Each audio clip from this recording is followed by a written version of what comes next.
Welcome to the Bladtcast. Yes, indeed. Here we are again, and not dissecting content, DC or otherwise. Just a couple of bros broing out. What's up, bro? Will Sterling, what's up? What's up? Hey, Jeff DeRay, what's up? What's happening, bro? What's up? I was going to say I would use WhatsApp if they called it WhatsApp. Oh, that's a missed opportunity for branding. But honestly, if I were Budweiser, I would have trademarked that in like 1999 or whenever that was. Probably. So we had sort of teased people about a month ago that we were going to do a show recapping some hangouts that we've had, some of us together. I watched about half of the Super Bowl with Liev as part of an event he was doing. I'll talk about that in a little bit. But Will, you took a big trip back east. Mm-hmm. You were very recently. You went to Boston. You went to Beantown, right? Cambridge mostly, but yeah, Cambridge, I mean, just a stone's throw. So I sure it's not far away. You know, yeah. It's right over there. Yeah. Well, I mean, yeah. From Boston, it's right over there. It is right over there. Yeah, it's right over there. And this is not your first trip there. No. But it was your first trip where you got together with Jeff. But you've recently gone so that you can see your wife, Casey. I was going to call her your girlfriend. Mm-hmm. Or as I refer to her, Maris Crane. And we'll continue to. Until, God, if it was a Maris relationship, I would not be who I am today. And you would not be flying across the country to see her. But never seen her. She follows both of my Instagram accounts, my personal and the Bladtcast one. And I follow hers. But, my wedding photos, I'm just really good at Photoshop. That's really, invented a human. It's an AI that you gave a face to, and it's like, it's fine. So is Boston like the Canada for California? Like when you lie, you like, I got a girlfriend in Boston. In the Breakfast Club. In the Breakfast Club. Yeah, you don't know her. She's in Canada. Yeah. It's like, Will's like, yeah, so I got married again. You did? He's like, yeah, I mean, she lives in Boston, Cambridge, really, And it's like Cambridge is because it's like, too many people know about Boston. I don't want to have to reference like, she was a Harvard. She's like, whatever. I meant Cambridge, England. It was Cambridge, Kentucky. Yeah. So how do you find Boston? This is not your first trip there. And, you went at a particularly chilly time, I assume, but maybe I'm wrong. Weather was actually quite pleasant that weekend. Okay. I was there I took the red eye Thursday night. So I was there Friday through Monday and left early Tuesday morning. So it wasn't too bad. It was chilly when Jeff and Natasha and me and Casey were walking around Dedham, his town. Now people know where Jeff lives. Damn it. The Duraniacs are going to start showing up, hoping to. The Duraniacs. Just as long as one of them kills me like John Lennon, I'm cool with it. Jeff. There's a lot of people with their copy of Catcher in the Rye just waiting. They're just like, he's such a phony. Look, if you walk out of your house and somebody asks you to sign their copy of Double Fantasy, just know that in that moment you're going to be okay, but then that person's going to come back that night. So that's when you really have to watch yourself. So it was cold out there. So you guys did get together, and let me ask the question that I'm saving for on the air content. Did you ask anyone else that lives out there to get together? I did not. I'm planning another trip out there in April, and I want to see if I can get some people together in Boston proper. In Boston proper, and that would include another friend of ours, as they say in the mob, a friend of ours. Yeah. I only these trips. I only have so much time, and even my hangout with Jeff got cut short because I got sick. But it's hard because I want to meet some of Casey's friends, and she has events that so it's like every time I go out there, it feels like there's always something to do. And then the last day, we want to try to spend some time like just the two of us. So doing it, bit by bit, doing my best. Next time I go to Austin, I'm gonna hit up Jason Blair. So and let our pal Raging Rhino John Nolan know San Antonio's not that far from Listen, excited. He's gonna buy me beers. Look, he told you he's buying you beer just for me. 2 pitchers. Yeah.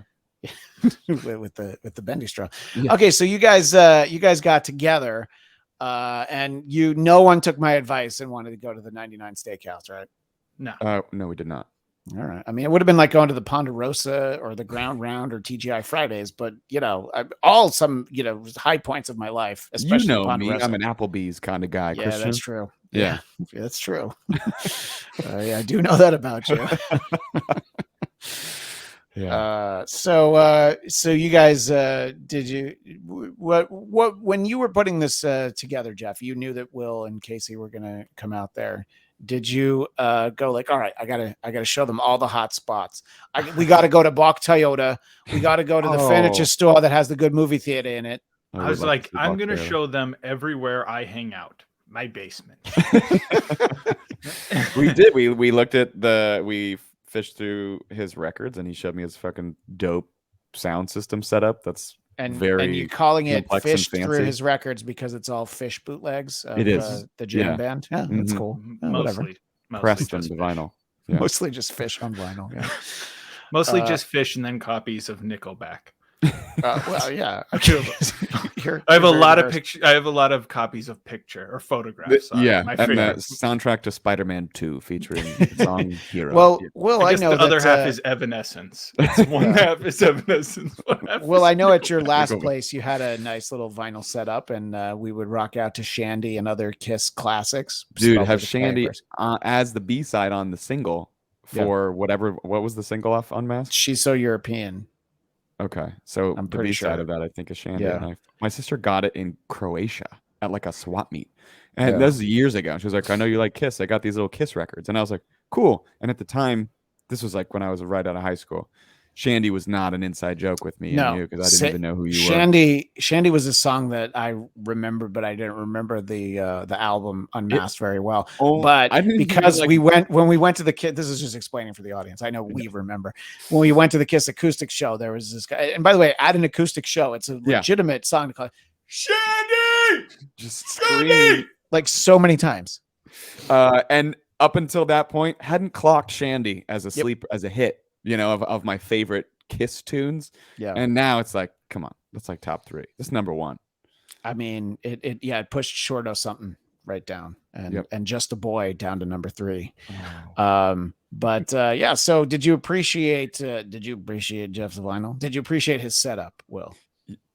Yeah, it's fucking super complex. It's what it sounds like the way he described it to me. Yeah, it's and Jeff, don't beat yourself up. I think it's a very wise way to spend your money building something that brings you joy and sounds great because music is super important. But yeah, it was cool. I wish I had that set up. I mean, I guess I could over time, but I'm not that smart. And had Agent Romanov, your girlfriend, had she brought home anything from work that you guys were able to enjoy, or was this not that kind of get together?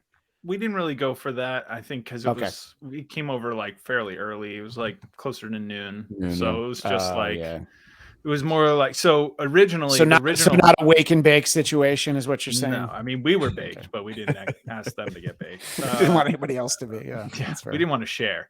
So I get it. Originally, I was like, yeah, we'll go check out that record store that I love to go to, and then it just hadn't occurred to me until I think the day before. I was like, it's closed on Sundays, so that's not gonna work. And so then it's the Chick-fil-A of record stores. Pretty much. It's closed Sundays and Mondays. So he also doesn't support queer people. The man, I've heard the record store very opposed to queer. Well, I'm glad you didn't say the name of the record store because that just like Chick-fil-A. I'm kidding. Now it's fine. I mostly only frequent businesses that donate to anti-LGBT things. I just want to make sure that my dollars are going to like good causes. Hobby Lobby only. Yeah. I also like to donate to anti-polio vaccine groups. Just now you're talking. Keeping it old school. Yeah. But so then when that was closed up, I was like, okay, shit. That was kind of the only cool thing I know to do in this town. So then I was like, we could go to Newberry Comics or something. And I was like, looking. I love Newberry Comics. Ideas. Newberry Comics is great. And I figured it would be a good one because they've got records and comics and collectibles. So I thought it'd be more up Will's alley. But then it it was just kind of like one of those, okay, I'm just kind of throwing things out because I don't know exactly where to take you. Because again, I mostly just have been hanging out at home. Right. But then there's a kind of a bar restaurant right down the street that we've walked by when we're walking Mary and stuff. So I was like, okay, we can do that. I mean, we've been into the place next to it and I've seen people in there and I was like, okay, it seems like your standard bar or whatever. So we're driving down there and we're having a conversation about certain types of people that we don't like to be around. And we pull into we know what types of people those are. We know what it rhymes with. Melatonin. Sorry, melanin. Be so specific. I was gonna say rhymes with sax, but then I'm like, you know what? I'm gonna not go there. But Jeff, when Jeff wants to put words into his own mouth, that's fine. I didn't do it. No, so well, I'll tell you, I'll set the scene. So we drive by and then we're like finding parking. We get into the parking lot and it's just full. And I was like, first of all, I didn't know there was a parking lot here. Second of all, it's full, so that's not my favorite sign. Yeah, fair. We all put our masks on like good little, sheeple. Open the doors.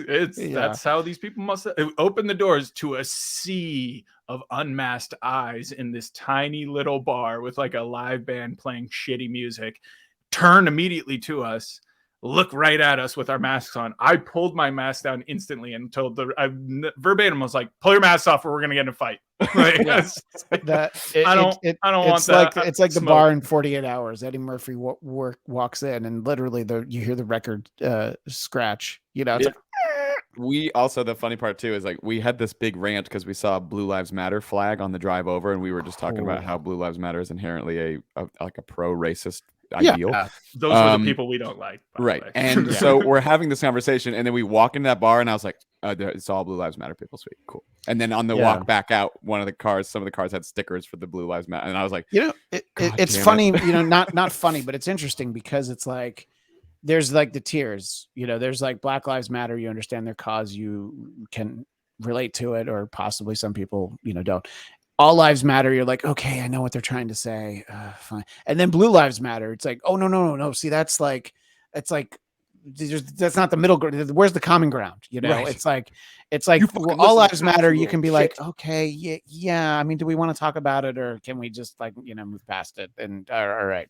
But yeah, the Blue Lives Matter is very specific, I think. And I personally have nothing against people who work on police force that I've ever known and relatives who have any of that, but I do understand when you're flying a flag about it, you are trying to say something else. It exists, and I believe all this about all lives matter too, but I understand what you're saying where it's like, okay, I guess this is the point. Well, it's just there's times where you like, I don't want to argue with somebody, you know what I mean? And all lives matter. It's like, they both exist to be in opposition to a movement to celebrate and respect Black lives. So inherently they have this undercurrent of racism very problematic. So that was a great record scratch moment there at the saloon. Yeah. And I know you don't go out a lot, Jeff, but what are the rules in Mass right now? Because here in Los Angeles, as we're speaking, by the time people hear this, the indoor mask mandate will have been lifted for people who are vaccinated.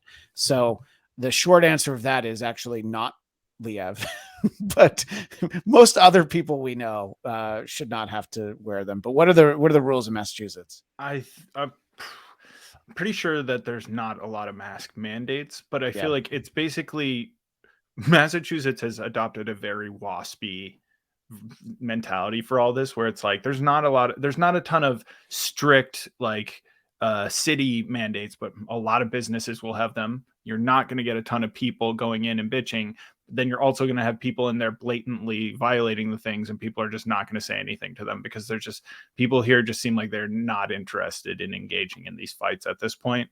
They're just like, I'll wear my mask, you don't wear yours, I don't really give a shit. Like, and I guess I say that having, barely gone out. So maybe if I was out more, I'd be seeing more of these, contentious interactions. However, what I'm seeing is mostly the like waspy, like one person sees somebody else and is like judging what they're doing and then says nothing to them. No, it's like the beginning of Baby Got Back. Oh my God, would you look at him in that mask?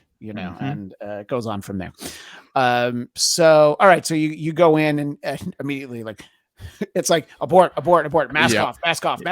Yeah. I had gone to an event, this like queer event with Casey the night before, and my nails were painted, and I remember just like putting my hands slowly in my pockets, like, oh, oh, it was great. Yeah. It was a really great By the time. way, I could totally see that. But I think what's great about it is that we then followed that up being like, well, we don't want to be in that kind of environment. Where should we go? Barbecue. I mean, I was craving barbecue. I was craving barbecue. I just think it's interesting to think what you would typically associate with maybe your barbecue crowd is the same crowd we just walked in on, and we're like, let's turn. If it had been LA, we could have gone to Korean barbecue. It was pretty much the the Grandpa Simpson into the brothel in that episode of The Simpsons, where it's like, oh, he goes in and he takes his hat off. Takes his hat off, turns around and puts it back on, and goes right back out. It was great. And then so we got some barbecue, and then halfway through our meal, I felt something in my gut, and I was like, okay, maybe it's just a one and done kind of situation. And so took care of it. Did you have to run later, I was like, run to the gents' toilet, the water closet, as it were? A couple minutes later, I was like, shit. And then like a third time it happened, I was like, oh no. And then I was cramping and like sweat. I was just like, oh I hate that. And I don't know if it was something I ate or drank and travel, you know what I mean? Like taking a red eye, that just fucks your system up. But like the rest of the day, I was like out of commission. Like we went to a CVS so I could get some Pepto. And I then made another trip to the restroom at a local cafe, which is always fun when you're like, hey, can I just pop in here to take a shit and leave? Hey, can I destroy your toilet? There was like not a whole lot left in my gut at that point, so what didn't really matter. But it was like just the Butt-Heaves, you know, when you're like puking and you got the heaves, but it's on the other side. And you're like, I wish I didn't know what you were talking about. Butt-Heaves. But yeah, it's a real thing. That's I gotta make a note because this is the Butt-Heaves episode. Yes, exactly. So then, unfortunately, like we went back to Jeff's house, and I was like, I gotta go. And Beavis and Butt-Heaves. I think I what the title drank a bottle of Pepto-Bismol throughout the day, sipped it, and then took a sleep. You should have lined up the little medicine cups and done them like shots, you know, like, hey, I got shots for everybody. So listen, I'm a Pepto-aholic. I don't got time for that. I just out of the brown bag, the Pepto right in it. Yeah. I love the idea of you with it in a brown bag. Like, yeah. Sir, what is that? It's Pepto, sir. I mean, look, it was, from my perspective, it was generally a normal hangout with Will where it ends with him uncontrollably spewing shit.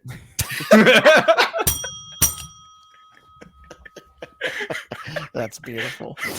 I had that one in the bag. I'm not going to pretend that. I'm not going to lie. He ran that by me, and I was like, "There's no reason you can't say that." That's the one. Oh, that's fine. Yeah, that's the fuck you, Barry moment of this collection. What I like to consider the real Justice League, the three of us. You know? It just the only part is that it's actually not a lie. So that's okay. Yeah. Although my favorite hangout that the two of you ever had, I was there for not the part where you realized that you ate the wrong kind of brownie. Oh boy, what a great time that was. We talked about that. We did talk about that, where I recapped the episode of Frasier on Instagram stories where Martin accidentally eats a weed brownie. And I just spent like 20 minutes on Instagram like, and then he eats it, but Niles thought he ate it. Yeah. Fucking Niles.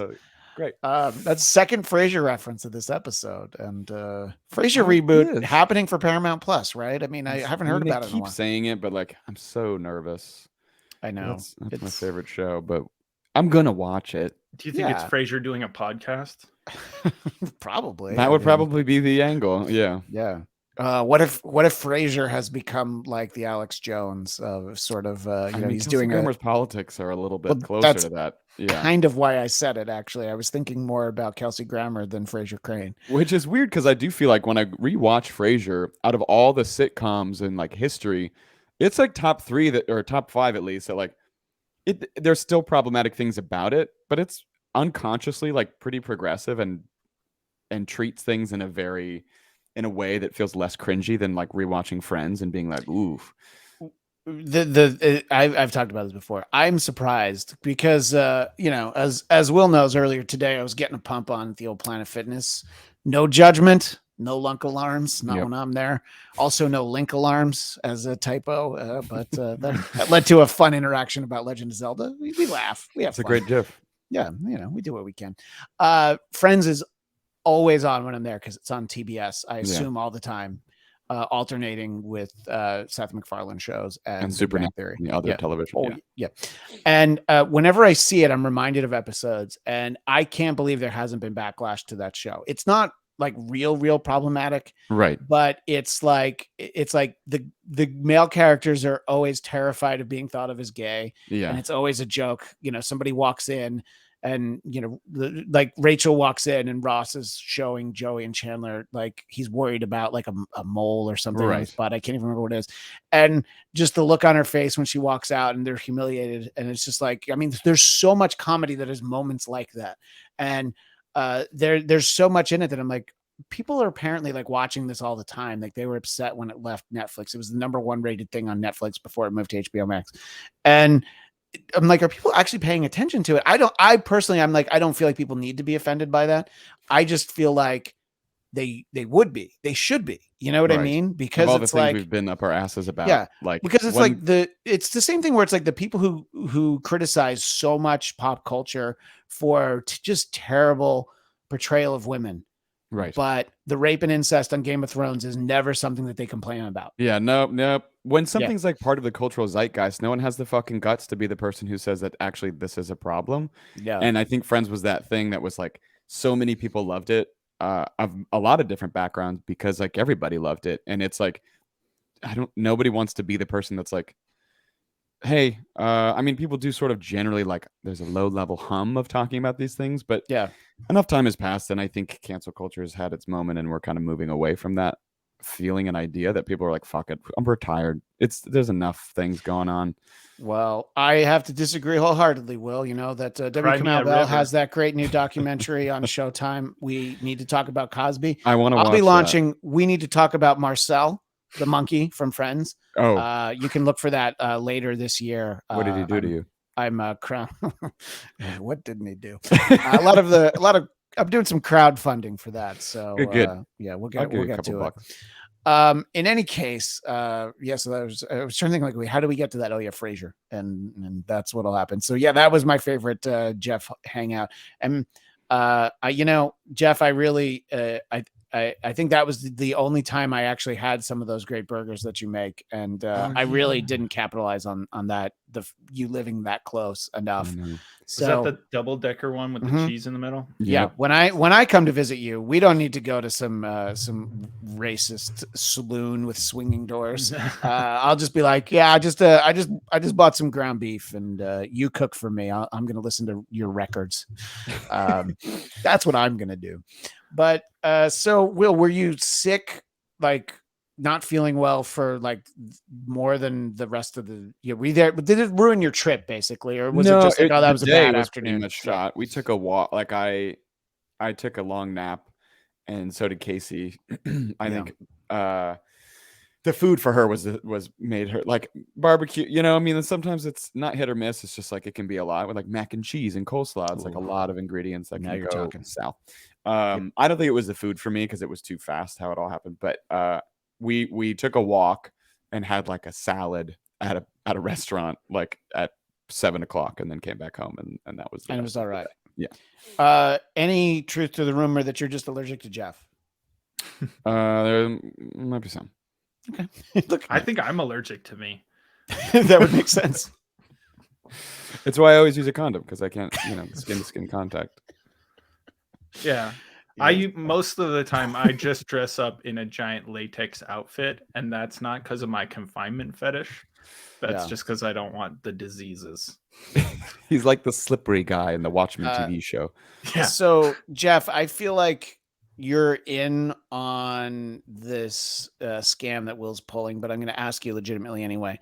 Actually, you had met Casey before, right? This wasn't the first time you met her. I'm pretty sure I met her in LA at the One Up, like maybe like 2 weeks before COVID or something. Or not COVID, but like lockdown. Yeah, it was early 2020, and she and I had like only been together for like 2 months at that point. Right. And I still have not met her. I cannot confirm she's real. It's all secondhand. It's all hearsay. You know, I would not be able to say under oath that I know she's real, because I don't. Fair. So Jeff, in general, you know, you and Natasha have been there for like a year and a half now, or that's about how long you've been there, right? Yeah. And you've talked about how the room that we see you in is usually, well, between there and the basement. That's a wild night going out. But in general, you're feeling good about the move and getting out of Los Angeles. Yeah, I think, you know, it's as much as being stuck in this house is kind of lame. I do probably more than I give myself credit for, A, and B, there's the sense of like freedom and autonomy. I can just walk outside and be outside if I wanted to, and it's not like gonna instantly drive me insane. Whereas my apartment in Van Nuys, it's like I could step out on my balcony to fucking Ventura and not want to deal with that, or I can look into a courtyard, and it's just like not really ideal. There was just a lot of those, like, I don't know, there's the, you know, oppressive apartment living where you constantly hear everybody else and they hear you and you just can't do anything you want to do, right? Like Will was talking about the music. I think music is something I've always loved, and it's interesting how much, I mean, one, it's nice having a much lower cost of living because I don't have to pay rent and shit like that. I'm just helping out around the house. So I can afford to get some of those toys and things and then listen to my music the way I want to, like crank it up, having the whole house shaking and shit like that, which you just absolutely can't do in LA. There's no point of the day where you could do that where you wouldn't expect somebody to complain and it just be a pain in the ass. So I think things like that make a huge difference. It's nice being around my family, right? Like, just didn't really talk to them as much in LA because it's hard with the time difference. And then they were all closer together. I mean, so that's really the key, just to jump in for a second. It's like, because there are people that you'll talk to and like, so, you know, I don't know, the middle of like 2020, we spent like a month at my in-laws in Orange County, which we did some Bladtcast from there. And it wasn't really that bad because my wife like legitimately really likes her parents and likes her family. And you know, when I first met her, she used to talk to her mom on the phone every day. And I made the mistake of mentioning that to my mom once. And she called you every day? No. Oh. She was just like, "Oh, must be nice." I'm like, "Oh, God damn it, why did I say that?" Yeah. And my mom's probably watching this, but I'm just saying, you know, you know, and so it depends, because there's people where if you say you live with your family, you're like, "Oh my God, yeah, that must be terrible." But if you like spending time with your family, Jeff, it's not so bad, right? Yeah, and it's because I'm the baby, I think of the family. I think podcast. I have, and the podcast. I think I have this mentality of like I can just I'm really bold about shit. Like I'll just be like, I'm doing this, and nobody tells me I can't. So I'm like, yeah. Well, also because you're the baby, if they don't agree, you just hold your breath. Pretty much, and I go, I'm gonna die if you don't do what I want. No, it's I mean, it's cool. Like I show my mom a bunch of stuff that she wouldn't otherwise be doing, and I think the records have been a good thing from lately, because it's like I can bring them up. I'm playing a lot of stuff that was like music from when they were growing up, so that's been like a cool way to hang out with my family more and do more shit. But I don't know, I think I've been in a bit of a holding pattern in the way that like a lot of people I'm sure are since COVID hit, where it's just like, I'll go out, I'll do a couple things, and then I think I buy into the hype maybe more than I should, but you know, it's kept me only getting sick once and it was fairly mild. So it's one of those like, this is a anti-bear rock. There's no bears around, so it's clearly working. But at the same time, I mean, staying home does work too better than a rock. And honestly, you know, the importance of music, obviously, when you're listening on vinyl, it just improves the experience so much. Like you haven't lived until you've heard Gwar on vinyl as opposed to cassette. You know, I mean, it just really, really brings out the beauty of that kind of music. It's such a like braggadocious problem to have, but it was like I was trying to demonstrate like lossless versus like higher or like lossy streaming music to Will. I was showing him how Spotify is all lossy and Apple Music has more of the lossless stuff and high res. But the problem is like my sound system is so nice that I would like play it and it still sounded really sounds good no matter good, what. Yeah, I was So I was like, yeah. okay, this isn't really getting it across to you, but I promise it's better like this. Yeah. I mean,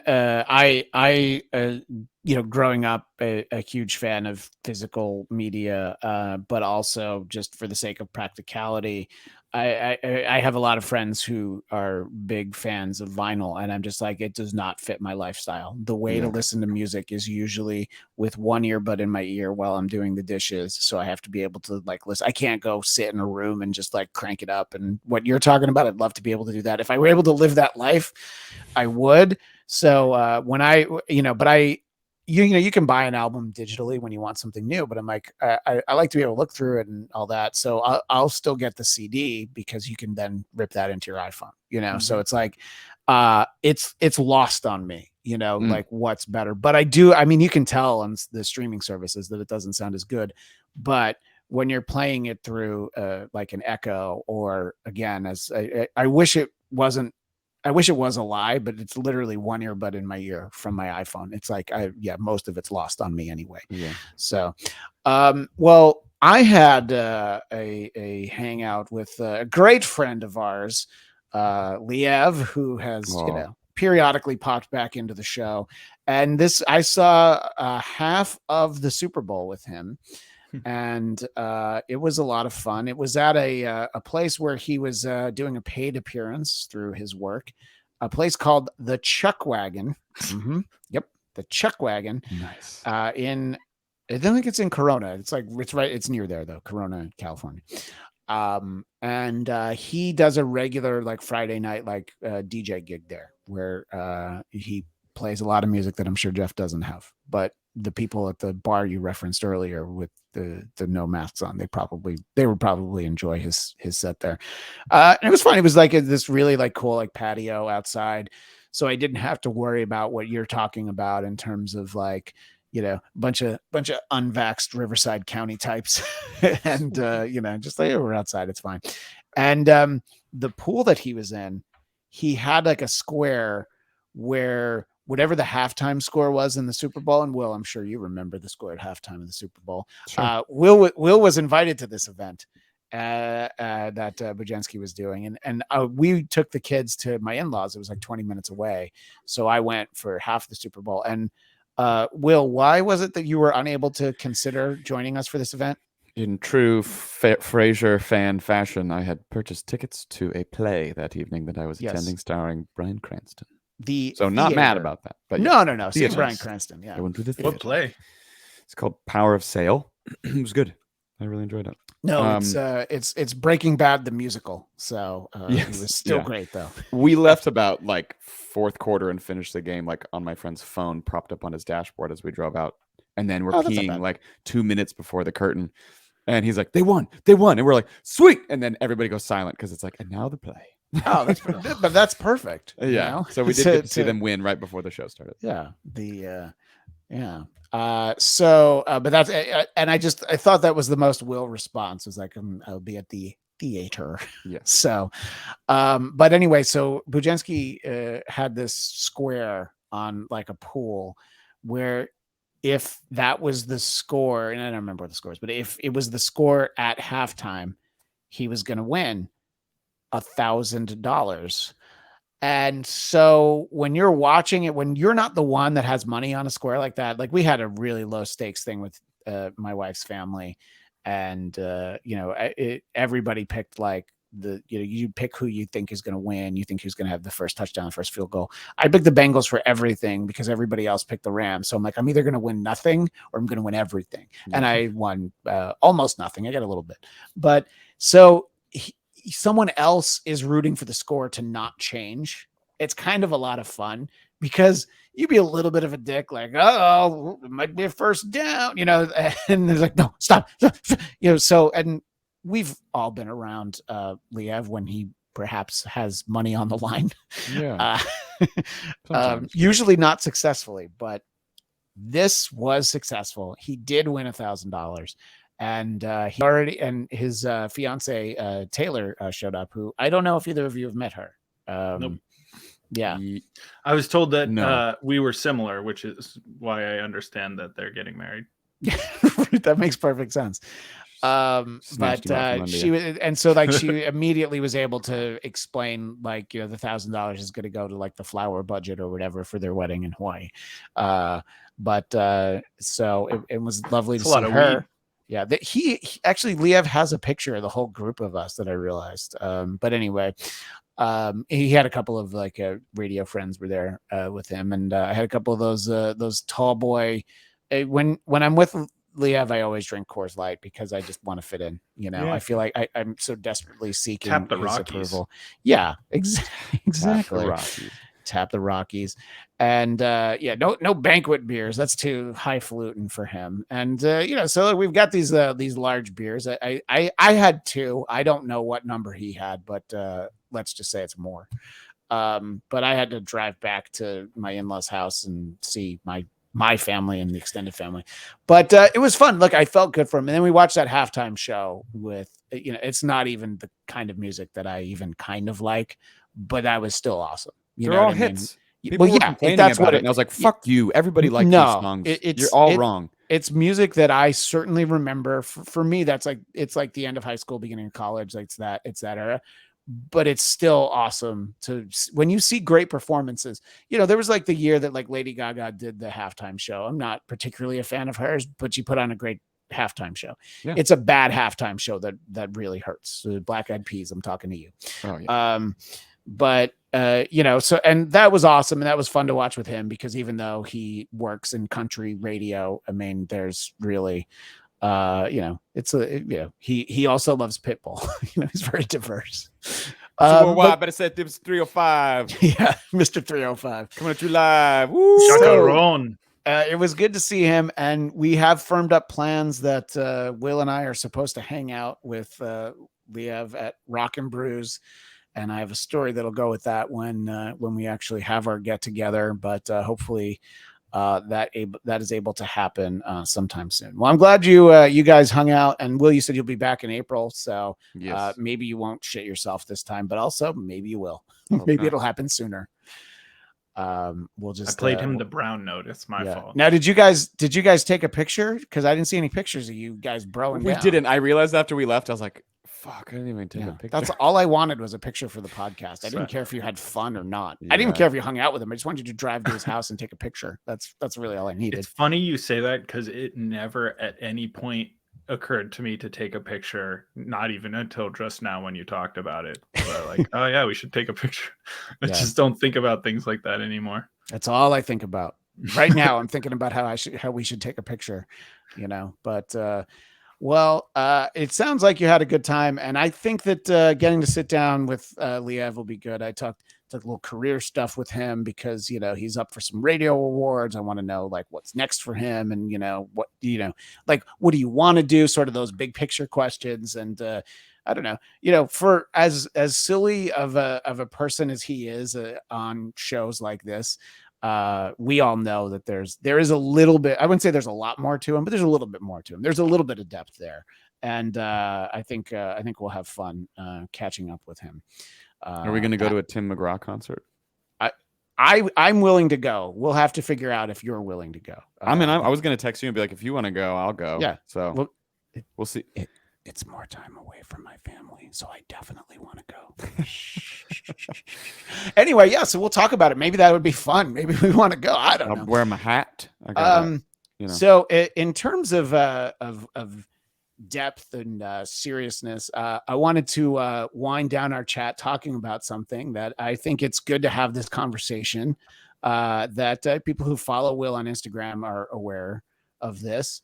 And Will, after you had your post, you texted like, hey, a lot of people have questions if they want to write to me. I'm like, and I had already done that because I'm like, I really don't know what it means. I'm like super happy for you, but I don't get it. Yeah. And I didn't mean it like in any way negative. I'm just like, here's my old man understanding and try and help me because look, I've got 2 kids and they can certainly at any time come to me with anything like this. And I'm like, I don't understand.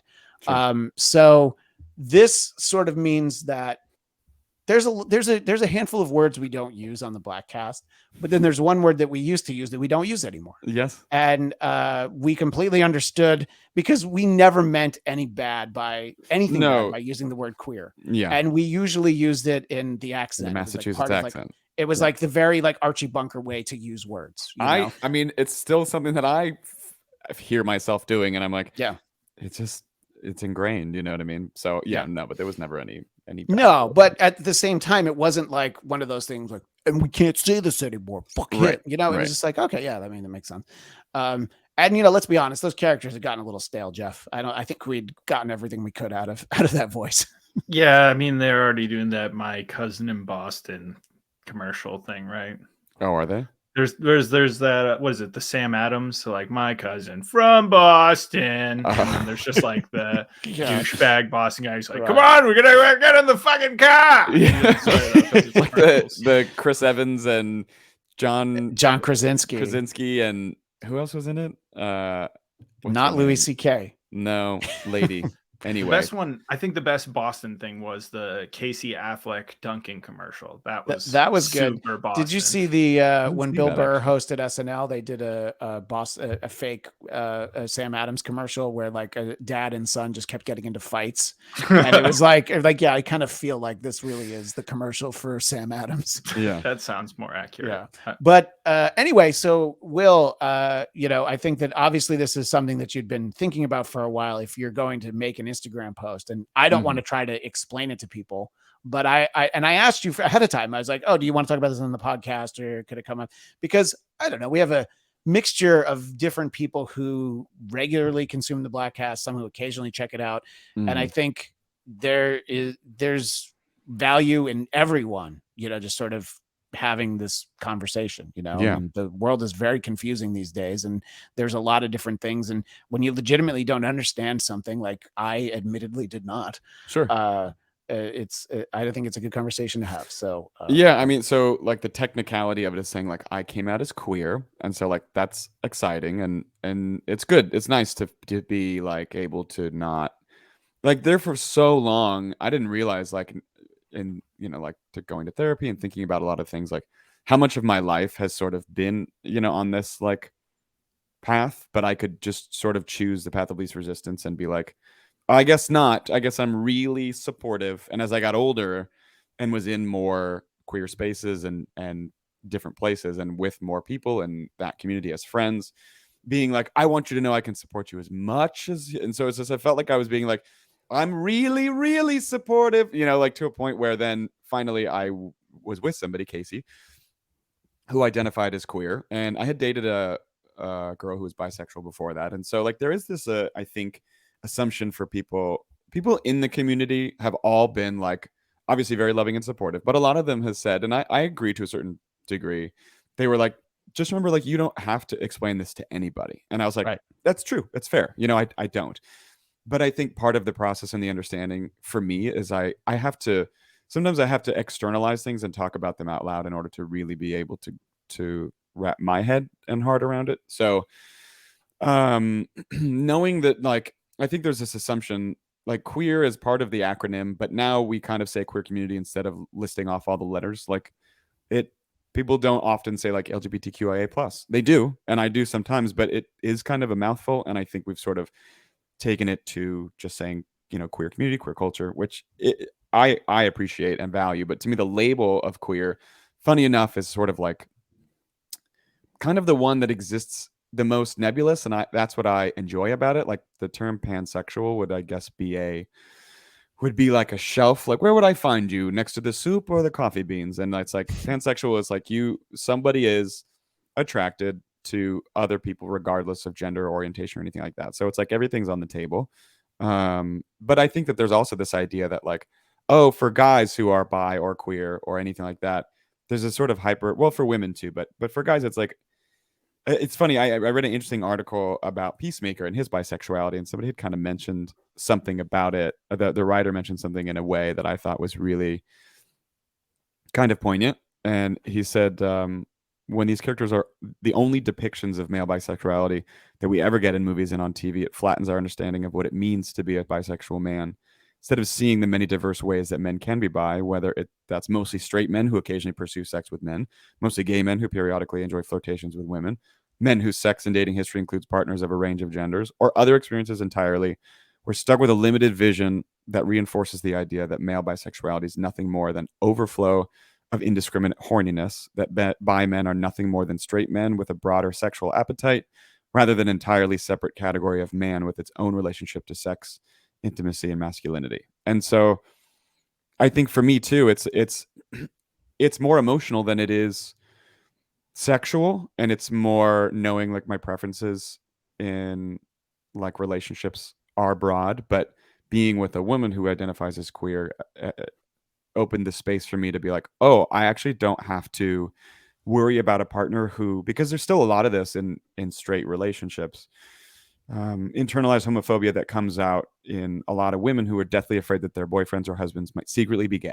like, yeah, and I think for a lot of guys, and for me for a long time, I dated a girl after my marriage that like drunkenly on my 30th birthday, I planted a kiss on like my close friends' faces, 2 of which were a guy and 1 was a girl. She got very upset. And later that night, she's like, I saw you kiss 2 of your guy friends. And I was like, I've known him for like 10 years. And it also was not sexual. I also kissed Jill, who's a girl. And it was like, yeah. Yeah, but I saw I'm you not kiss. worried about that. Right. And so I think there's a lot, and that's not to put all women in relationships or straight women into that box of being homophobic.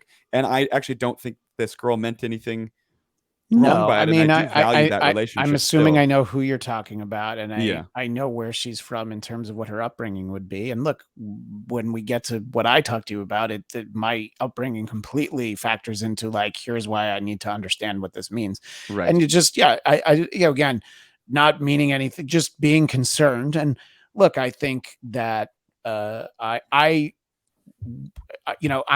been married for almost 11 years now. I've been with my wife for 18 years, and I'm still not convinced that she really likes me.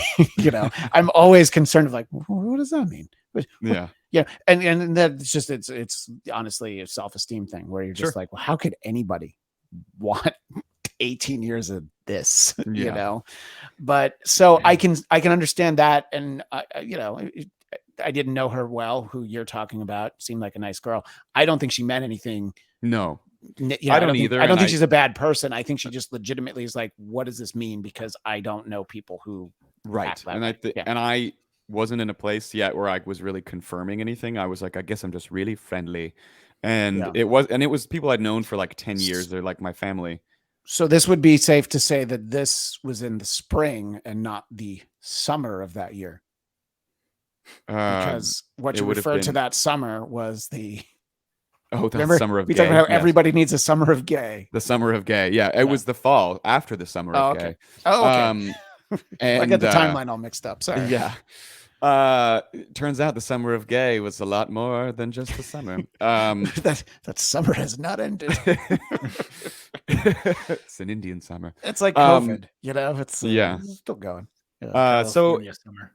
That's the thing is like and the more I was growing and feeling supported in a partnership with somebody who was not threatened or concerned or worried about any of that stuff that I wanted to validate and appreciate, I knew there was space for me to do the same. And as I got older too, I just was feeling like the label of being straight it made me uncomfortable. Like, and I was like, why? You know what I mean? What does this mean?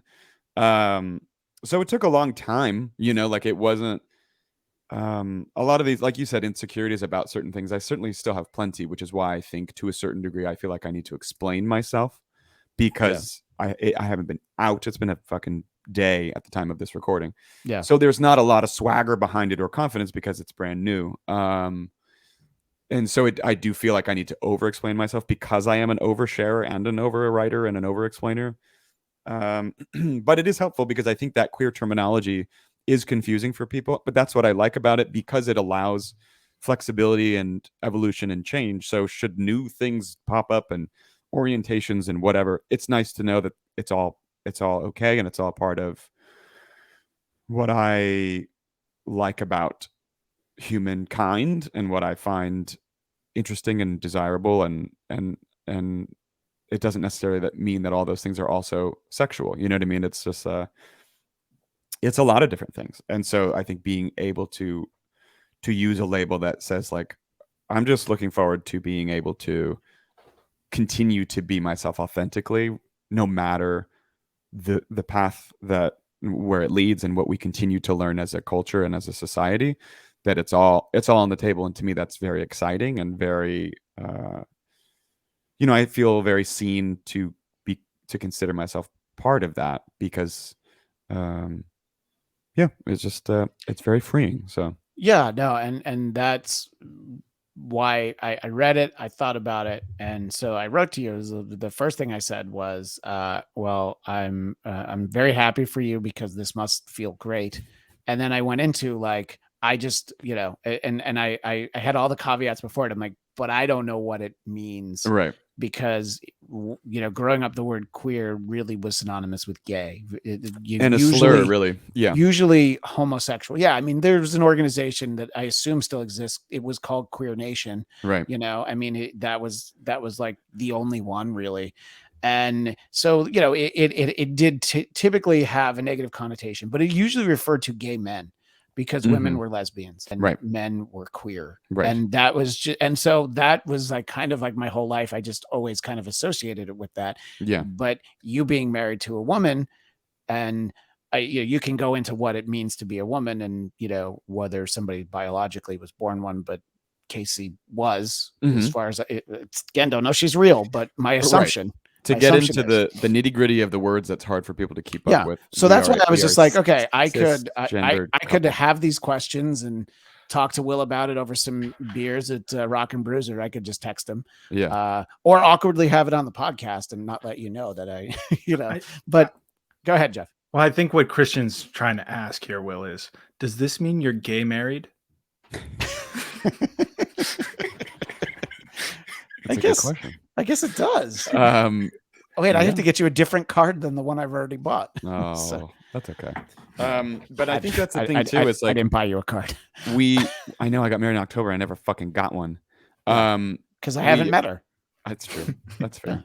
Anyway, sorry. I think because even for me growing up, things have always existed in a binary, right? You're either totally gay or you're totally straight. And if you even think about sexual thoughts with another man, you must be all the way gay, but you're suppressing it, and yeah. Guys and girls and that certainly can be the case. There are plenty of people, sure. who have an experience that they made themselves ashamed of because they enjoyed it so much, and they're like, no, I'm not that. Right. I mean, I kind of don't believe in a strict binary. I suppose that it could exist where you are 100% straight or 100% homosexual. But so I think queer now is a term. It is confusing because generationally it's meant a lot of different things, and it does feel very nebulous, but that's what I like about it and what it appeals to me, because it's sort of now is hard to pin down. And we're in a time where people can be more of their authentic selves and realize that sexuality and gender and all of these things is a spectrum and not a binary. So yeah, it's a learning process for everybody, and it's good to talk about on the podcast too, because I know a lot of our listeners, like, I'm sure there's like some political things, plenty of political things like we don't see eye to eye on, but knowing that they've stuck around for so long and I think genuinely like me, and I have a mutual respect and like for them too, that for me to be a person and talk about it in this space, if they ever wondered or had questions, it's helpful to have a friend. Don't make queer people like do all the work for you. It's like in 2020 after George Floyd died, I was like, we need Black people to teach us all the things white people need to learn about why it's bad. Like it's not their job, but it is helpful to have a friend who can do that, who's willing. And it's funny because I grew up in a religious household, and it's like to know that so much of the animosity against queer people is religion based, and I didn't necessarily leave religion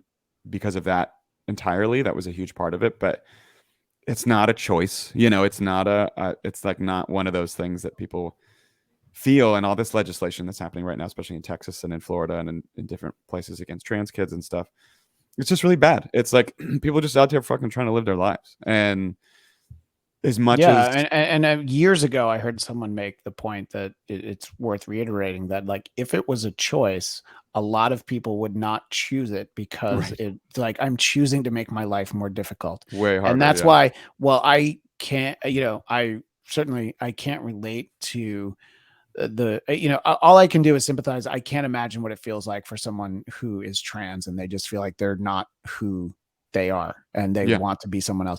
I can sympathize and feel for them and be glad that they're able to, take that next step. I don't know what that feels like. I mean, I hate myself for a lot of reasons, but being born male is not one of them. You know? So I mean, me too.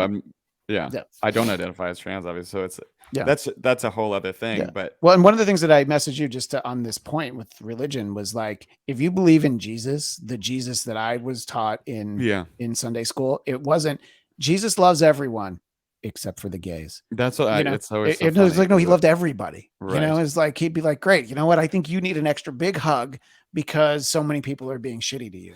Well, and I also, I mean, my obviously my opinions on religion are that I don't believe Jesus was divine. I think he was a guy. I think he still in his own way was limited to his viewpoint. So it's like, and he looked like Ted Neely. He did. Yeah, exactly. Yeah. It's easy for us to hypothetically associate and attribute all this positivity to Jesus, who lived like over 2,000 years ago, but it's entirely possible that it could have been both, right? I do think that he was like so spiritually connected, and if he felt a certain way, he probably would have said something about it, and he didn't. However, if we could get in a time machine and it turned out Jesus didn't like gay people, I'd be like, I guess he fucking didn't. Like I don't need Jesus to be my but you have the first 3 books of the New Testament are different people who wrote down everything that they knew Jesus said. And one of them could have been like, and also here's who he didn't like. And the gays. And there's like some stuff that from Paul and certain things that people can attribute to anti-gay religion legislation. But Jesus as a person, besides the book of Revelation, which is like an acid trip, like it's pretty easy to understand, and it's actually not complicated. It is straightforward. And the 2 commandments are love God and love your neighbor as you would yourself. And that's it, and to me, I think it's present in that, as you said, he's probably like, yeah, it's all good. So what were you going to say, Jeff? I was going to say, do we really think a guy who professed to be a virgin and hung out with 12 dudes wasn't yanking a couple chains? There's a lot of that is a nicely constructed joke because the payoff is yanking a lot of chains. That's there's a lot of people. Jeff's very proud of himself who agree with that. You know what I mean? In history, and they're like, that's a very feasible possibility. Let me tease the notion of preconceived notions. There is a very special episode of Will's podcast, History Rated R, which I recommend everyone check out, and it's called Abraham Lincoln's Bisexuality. Right? Yeah. And I mentioned this when I talked to Craig when he was on Biden time. I was just like, I'd always heard that, but I didn't know that Abe Lincoln slept in a bed when his wife was out of town, and only when his wife was out of town, with his male bodyguard, who would disrobe before getting into the bed. And was also played by Kevin Costner. And also kept a dildo in his stovepipe hat. No, that part I knew. Yeah, I think we all knew that, because the hat was so big. Now that you're gone. And that's why a show like History Rated R is so fun, because it's like, here's all the facts, but it's like the gossip of history is always interesting as well. The fact that Craig offhanded mentioned, I forget now which president it was, is like, and everybody thinks his wife poisoned him. I'm like, wait, what? Yeah, I was like, it was James Garfield or somebody. Yeah, somebody. Which must have been in the lasagna. Well, and that's why, and it was on a Monday, so that explains everything we really need to know.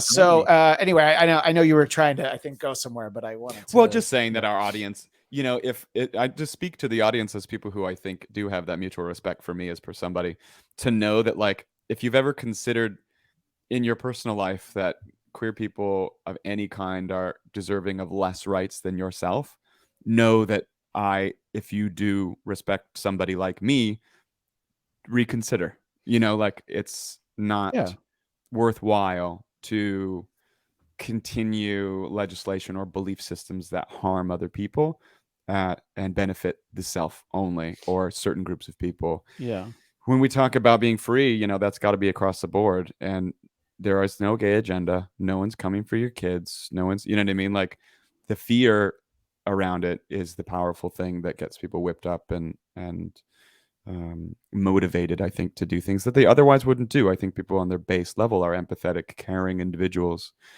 And I'm not accusing anybody of anything, but I do, politically, some of these things end up being aligned, and party-wise, conservative ideals end up being synced up with anti-queer ideals. And I want to motivate people to just reconsider potentially that part of their thinking. Well, it's very difficult when you see, headlines about, legislation that you can't use the word gay in schools. You can't teach that it exists. And that if you are raising a child to be trans, this is what you referenced. This is in Texas. It's child abuse, which, I mean, there's so many different tiers to that. It's like, I think that growing up, probably a lot of us knew the girl with short hair and wore overalls and just like to hang out and play with the boys, Right. And then it's like, so, and I'm like half making light of it, but legitimately it's like, so does that parent get brought up on charges, and it's just, it's all such subjective. And to me, it always goes down to, it's like, how is this hurting you? If somebody chooses, if somebody's life is made better because they've gone through the process of transitioning, it's like, what difference does it make to you that they have done that? The fact that Bruce Jenner became Caitlyn Jenner, like, that definitely doesn't impact my life at all.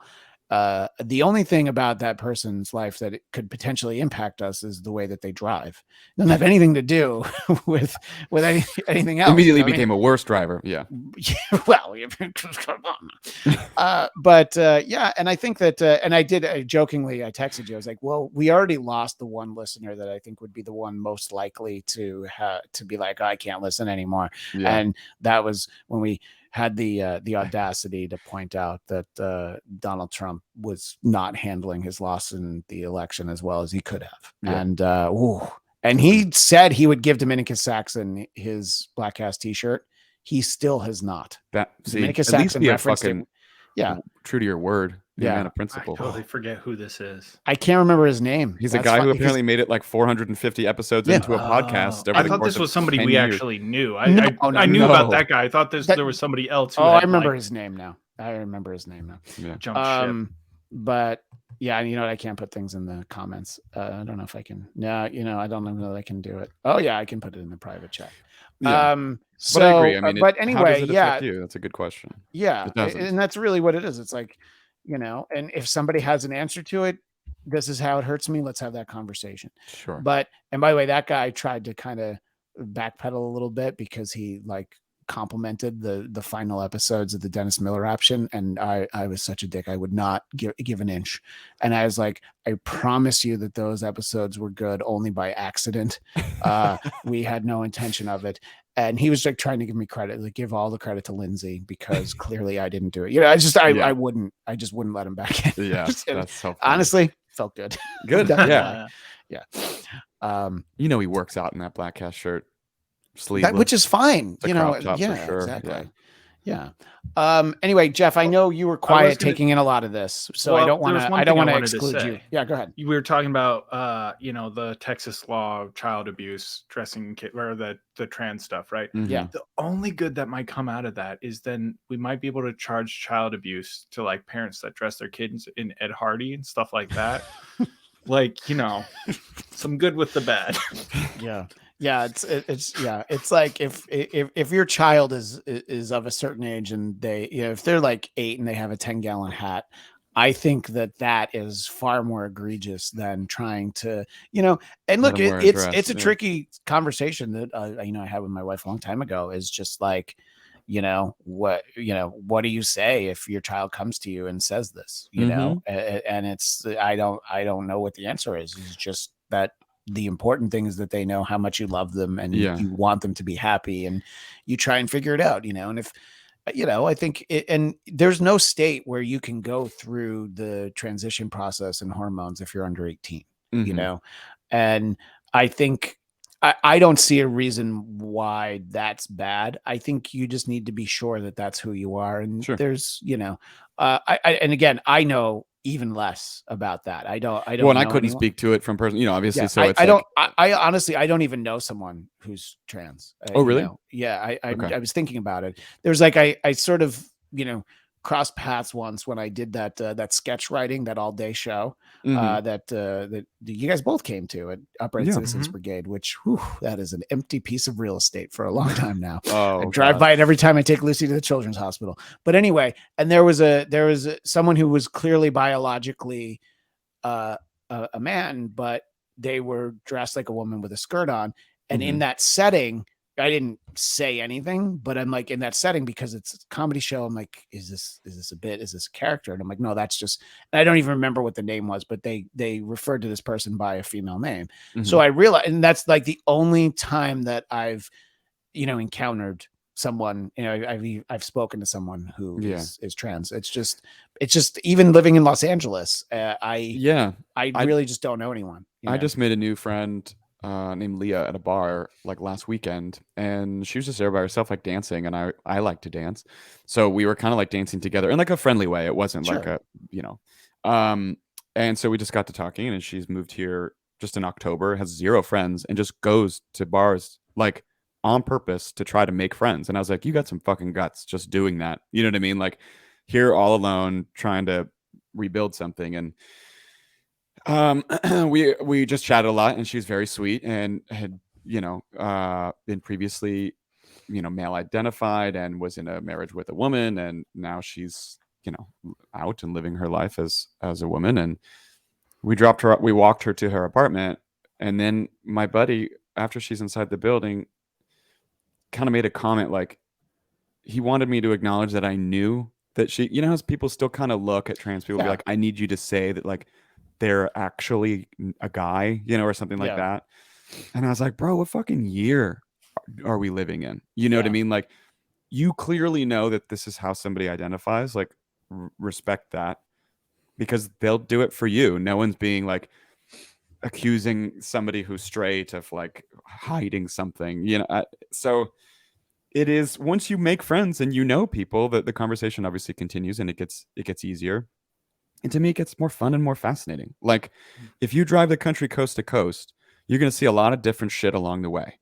And like, are you going to be like, every time you go and see a mountain, going to be like, fucking mountain, god damn it, fucking mountain. But then be like, but then you're like, okay, the desert's okay, but not those fucking mountains. Like, just be along for the ride, appreciate the drive and all the beauty in its many ways as you from sea to shining sea, as they say. Yeah, Purple Mountain Majesty.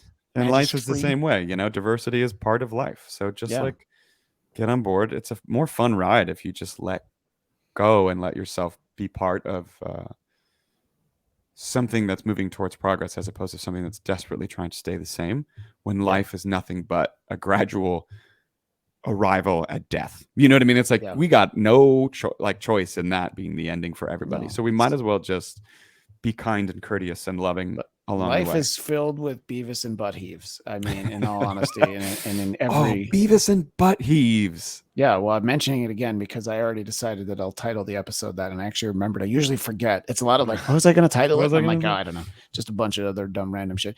Yeah. And finally, Will, as of this recording, last night, you were in my hood at a karaoke place, like right around the corner from your house. It was the place that used to be Sardo's. It's still a karaoke bar, which I didn't realize it was still a karaoke bar, and they had been closed for a little. The Roguelike Tavern. Yeah, and we see their menu posted, Heather and I, when we take a walk, and I'm like, oh, I really want to try that place, knowing that they have karaoke again. I mean, I'll be there tonight probably. I think it's karaoke every night, so, and they're open only like 5 to midnight. Their hours are posted, and it's like 5:12, 5:12, like every That's day. why I've never had dinner from there, because I can't figure out when they're open. But yeah, I mean, that was my favorite thing about living where we did, was how close. I mean, we did Liev dropped a glass 2 seconds into conga. Yeah, we had fun, going there, and it was right around the corner from here. And then that place closed, and it was kind of nothing for a while. Yeah, and now it's a Roguelike Tavern. Wasn't there a fire, or no? Was that a different place? That was a different place, I think. Well, I sang TikTok by Kesha, and that was great. So I love that you sang TikTok by Kesha. And by the way, last night was a night where I like went up to my room to do some work and really focus. And I was like, oh, maybe I'll watch the new Texas Chainsaw Massacre on Netflix that I'm sure is terrible, but I want to see anyway. Nothing like focusing with the sounds of grisly murders in the background. Oh, no. Yeah. And I think I lasted 3 minutes and I came to Heather was working right. No. I fell asleep. I didn't even get there. Okay. And I came down to Heather. It was like midnight. I'm like, oh, sorry, I fell asleep. She's like, oh yeah, I heard you snoring. I'm like, all right, that's romantic. But Heather was writing an episode of the show she works on, so she didn't have time for my nonsense. So this would have been the perfect night to watch Texas Chainsaw Massacre. Anyway, but if I had seen that in the moment, I'd been like, karaoke in my hood. I literally would have been right there, and I would have walked up and been like, how much do I have to pay you, karaoke master, to bring a little wigwam? Do you want to taste it to the crowd? Yep. But I still have to learn the choreography. I did karaoke at this place in Cambridge called the Hong Kong, and the guy, sometimes the KJs, the karaoke DJs as they're called, are really pushy about paying them a lot of money to bump you up in a busy order. The guy repeatedly between every song was just like, you got to remember, you got to pay the cost to be the boss. So you get up here, and like he was just like, and I gave him 5, and he looked at me very seriously. He was like, you realize this is not going to move you in the lineup at all, right? And I was like, that's fine. I'm not asking to be next. I'm just saying somewhere not at the bottom. And he was like, rolled his eyes. And I was like, motherfucker. And then I went like 4th. And I was like, you were just fucking pushing me to give you $20. Yeah, because most people give 0. And by the way, that's me. Yeah. I would never pay a KJ anything, not even a compliment. Fuck those pieces of shit. Well, the worst is when when you get the ones who that high. Like when you run a karaoke night, you need to be willing to get up and sing because sometimes people are slow to start signing up. But when there are plenty of people signed up and the KJ then also sings, that is unforgivable. If there's a bartender, or waitress or anybody who works there who's like a really good singer, it's fine if you throw them up a couple times. But no, when you're the karaoke person, you own the equipment. You could do this anytime. Yes, he was doing that, and I was like, "Sir, please." Yeah. Well, Will, I'm glad we had this conversation. I am very happy for you. You may not be surprised. Our friend Liev has some questions because he also, like me, just doesn't understand it. Like, it's not a negative reaction. It was more like, what does it mean? And he's the only person whose questions I won't answer. Yeah. I want him to know the feeling of living in that gray area. Every question he asks, your answer will be yes. I wonder if this might not be the right mentality, but it's like I certainly have questions too. But I kind of just got to a point where I was like, no, I don't have questions because like it doesn't matter to me. Yeah, it doesn't change anything in my life one way or the other. So even just like it's just like okay, that's who you are. Cool, great. Yeah, just like which really is the attitude to have about everybody, regardless of their identity. So, but I did tell Jeff, because I know you're not big on Insta, I was like, make sure you read Will's Instagram post because I wanted him to know going into the conversation. Yeah. Instagram, isn't it weird that I didn't even tell my parents. I was like, it's fine. I'm just gonna tell it on Instagram, and that's how everybody will learn. Like there was a couple friends I told, and Casey obviously, but like no, she still doesn't know. Yeah. Oh, you hid that post from her. I never put this on Instagram, but now Will knows. You should know is I'm engaged. That's right. Congratulations. I was gonna say something, but I was like, no, that's Jeff's business. I actually was wondering if you ever were, and if you guys look. My brother was together with his now wife for 12 years before they got engaged. They just were like, and I honestly didn't think they ever were going to. Congratulations, Jeff. Thanks. She asked me, so I said yes. Right. Because she was like, eventually she's like, I can't wait anymore. It's not even, it was like our anniversary, New Year's. And she was like, so you want to get married? And I was like, yeah, definitely. And she's like, no, I'm like asking. So I was like, yeah, sure. So it was super romantic. Did you say, where's my ring, bitch? She's the one who keeps wanting to do stuff like that for me. And I'm like, so clearly we have a much more queer relationship than Will and his wife. That's right. Casey did the same thing to me. And it wasn't even like I think we'd only been together for like a year. I mean, obviously that relationship moved very fast, but in a good way. Yeah. And like a year in, or Christmas even, like almost a year, she was like, so I've been talking to a jeweler. And I was like, okay. Oh, okay. And she's like, I would like to make a ring like from my mom's like jewelry and like these different things. And I was like, oh, yeah, yes, we Yeah, should let's do do it. that. And like Yeah. that was like, we just sort of decided that that's what we were going to do. So I appreciate that kind of engagement story. Yeah. Well, I'm excited for you, Jeff, and Liev is engaged. So that's sorry, the Bladtcast gang is going to be completely off the market. Sorry, everybody. Well, So that's But you can well, catch me on actually, Grindr. Coltrane. I'm sorry. Ken is still available. It just dawned on me. Coltrane still out there. So Our most eligible bachelor. he is our most eligible. For sure.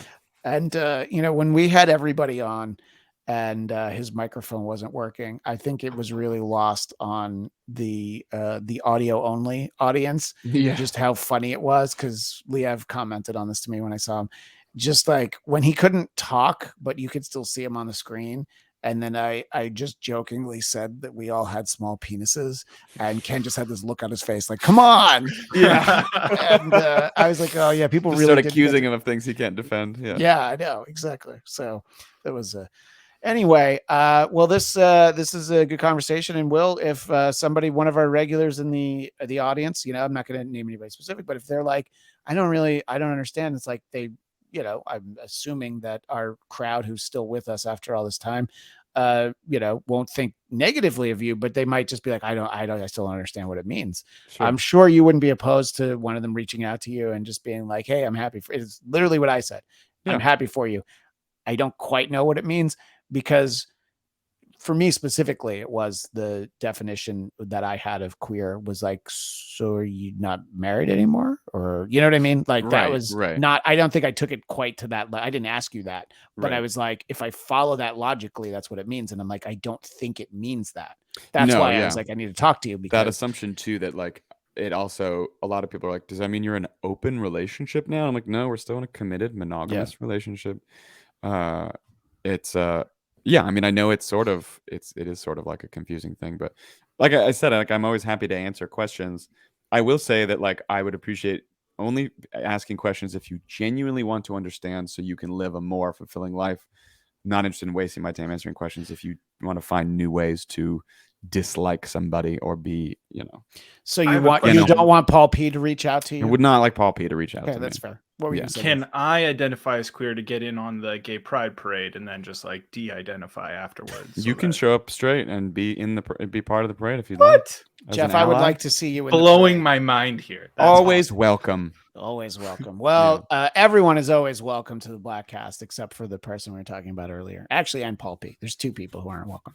Everyone else is welcome, and we appreciate everybody always being with us. And we'll have more fun to talk about next week. I believe our next, if it actually happens, our next episode, we will recap our get together with Liev at Rock and Brews. And as I've teased, there's a backstory to the get together there that I think will be fun. Will doesn't even know yet. I mentioned it in passing to Liev. It's nothing major. It's just it's a fun little footnote to that get together that hopefully gets to happen soon, and that might be our next episode of the Bladtcast. But that is the end of this episode of the Bladtcast. As always, you can find me on Twitter and Instagram at ChristianDMZ. Please subscribe to the Bladtcast YouTube channel, BLADTCAST. You'll get this show, the flagship of the Bladtcast Nation, and of course Marvel movie talk and our various Star Trek after shows. Right now we're doing both Picard and Discovery, so look for those. And of course Biden Time, where we had a recent episode with the co-host of Will's Plug, which is History Rated R. And just look for History Rated R. I mean, that's how I found it. I went into Apple Podcasts and I found History Rated R, and I'm like, great, I've got it now. So I realized I wasn't subscribed to the YouTube page, so I clicked the Bladtcast YouTube missed page. The top part of that. Yeah. So History Rated R, is that what we're plugging? My new podcast? Absolutely. Yeah. Check it out everywhere you find your podcasts. And if you've got a bunch of if you've got stacks of vinyl you want to give away Peacemaker style, you can contact me and I'll let Jeff know. That's the easiest way. I want to clarify something I said because it's in my mind now. I'm sorry to go back to this. That's okay. When I said that it's like I don't care about like the queer thing, what I mean is it doesn't necessarily make sense to me, but I came to the conclusion it doesn't have to, because that's not what's important. Is if it makes sense to me, it's just being respectful of who people want to be, how people want to be treated, I guess. No, I mean, I knew exactly what you meant, because I say that too. And I realized I'm like, oh, when I say I don't care, I don't mean I don't care. I mean, this doesn't affect me negative. Like let me just show up and be supportive, and we'll just call it a day. And my thing was that I don't care because it doesn't change what I think of you. It's like, I just want to better understand it, because then it's not something that I keep trying to figure out, but we know what you mean. Yeah. And we also know, Jeff, you don't care about anybody is really what it comes down to. Total misanthrope. Yeah. Exactly. Nihilist. That's the way that Jeff does inclusion, is he doesn't care. Your mixture of indifference and hatred for everyone on the planet is one of the things that I think I find most endearing about you.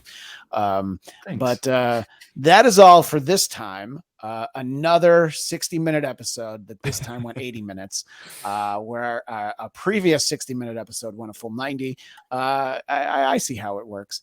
But that is all the time for this week. We will see you next time. Oh, that was a good one. On Bladtcast.